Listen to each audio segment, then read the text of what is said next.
Democrats, leftists, Republicans who voted against Trump, moderates, centrists.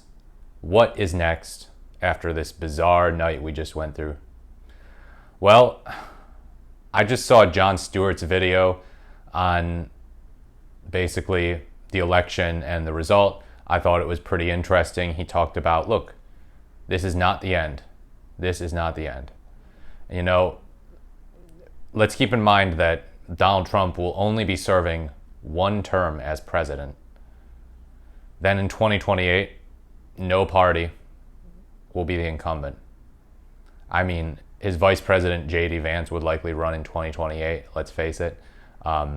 He'd probably take the nomination over someone like Ron DeSantis or Marco Rubio. But look, a lot can change in 4 years.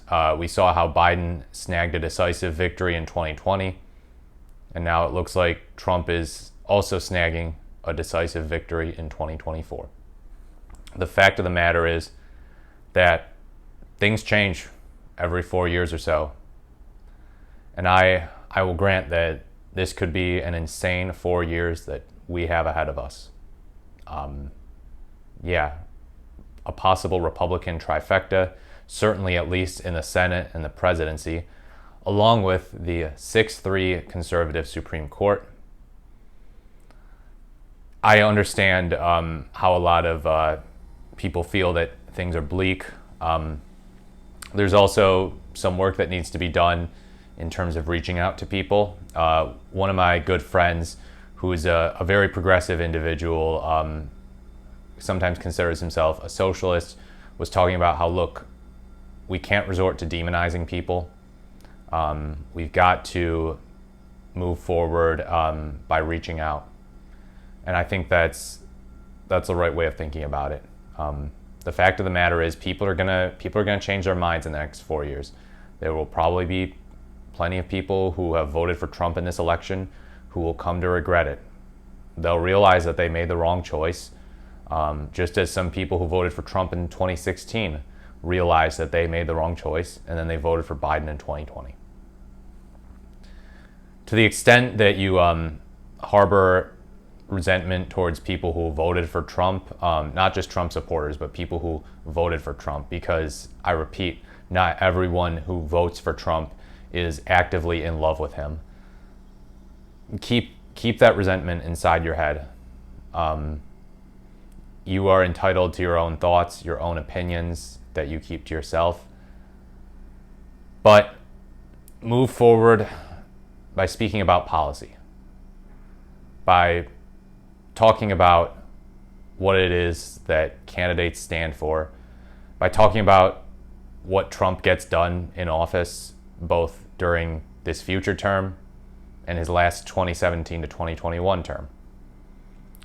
I think that it was something really beneficial to Democrats and progressives who campaigned for Biden in 2020 when they pointed out some of Trump's economic record in terms of actually providing for the American people.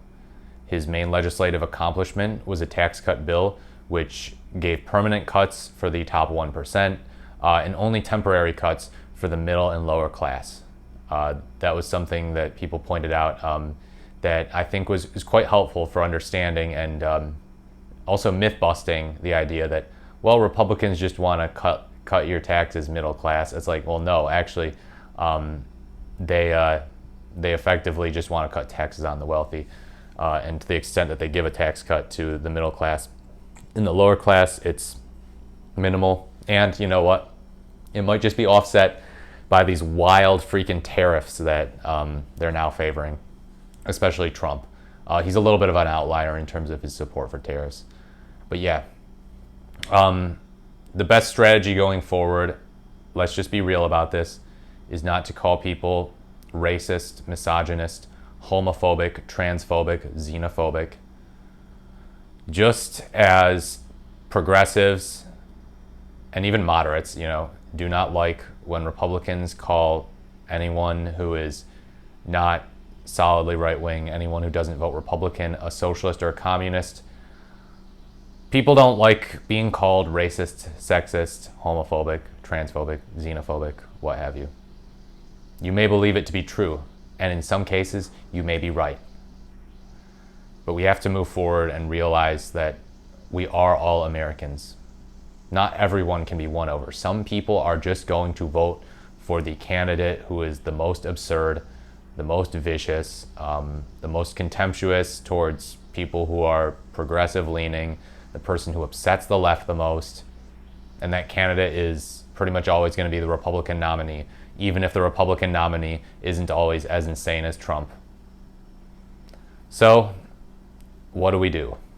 And we have to win over those people who are undecided in future elections.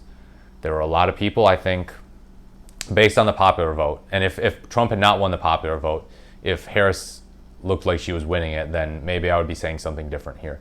But there are a lot of people who voted for Trump who might not otherwise have done it.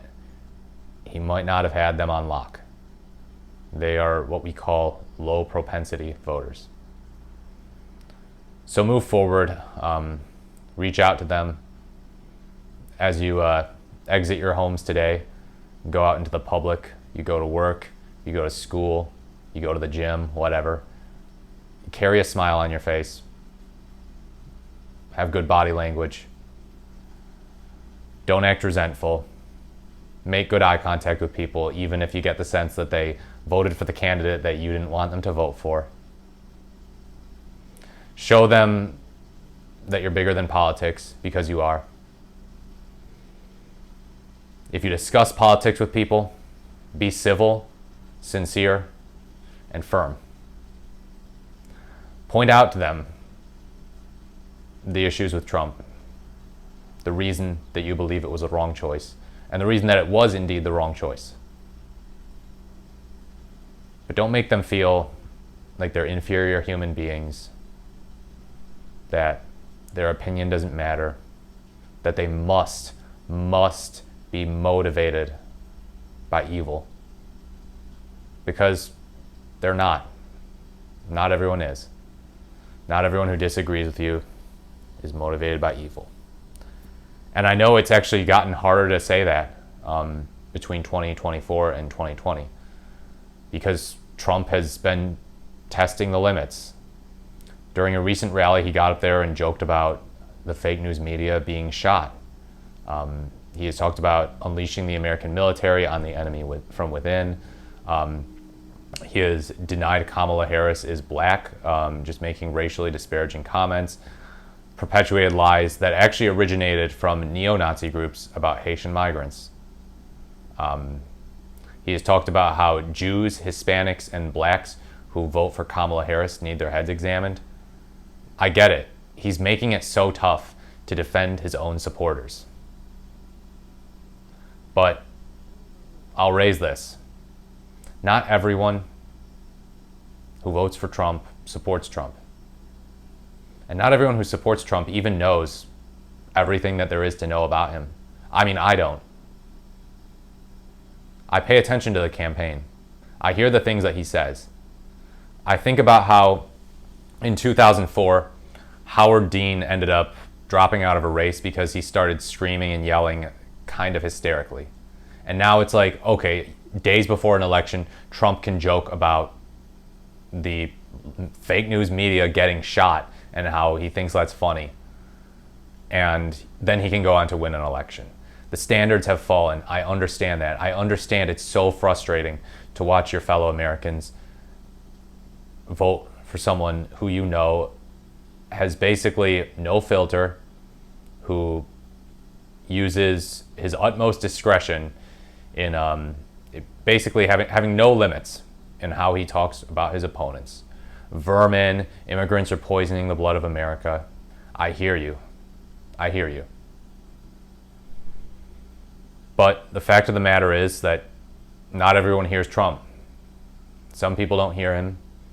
They just look at what's going on around them and they say, I don't like this that much. And I know that the Democrats have the White House, so I guess I'll vote for the red team. And they do that. It happened the other way in 2020, of course. There was a pandemic. Not everyone necessarily understood how Trump was mishandling the pandemic, and there are some ways in which he handled it correctly. But they still voted against him because they felt like the country was going to hell in a handbasket under him. A new recession took place in 2020. The economy was tanking, public health was tanking. People voted for change. And in 2024, the economy, as a result of the pandemic largely, tanked early on in Biden's presidency and hasn't really fully recovered. Inflation spiked, and I'm not saying that that's Biden's fault because I don't believe it is. But people don't have time to do the research. People don't have time to learn about Keynesian economics or what have you. They just say, oh, prices are higher. That's unfortunate. I guess we need to look at voting differently. I understand it also is really discouraging, the result of this election in light of what happened 2 years ago. You may remember that there was a blue wave. Well, not a blue wave, of course, but the red wave was halted, and the Democrats did better than expected. They won the Senate. Raphael Warnock beat Herschel Walker. John Fetterman beat Dr. Oz. It was a pretty good night for the Democrats. And now all of a sudden, it's like, what on earth happened in these past 2 years? Republicans winning Senate seats, Donald Trump winning the popular vote. And the economy was arguably worse in 2022 than it is now. So what is going on here? We still have a lot to figure out. So I'll have more thoughts on this going forward.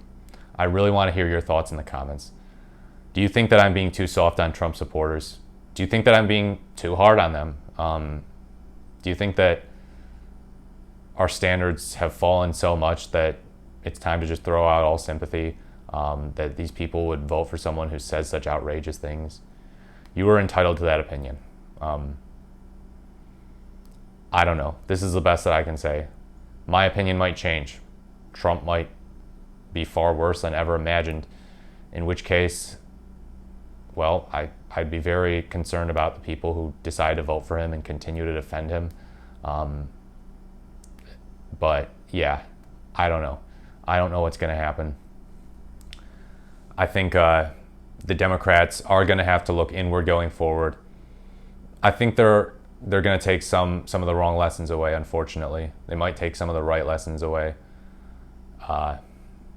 There's obviously some stuff that they are to blame for and some stuff that they definitely are not to blame for.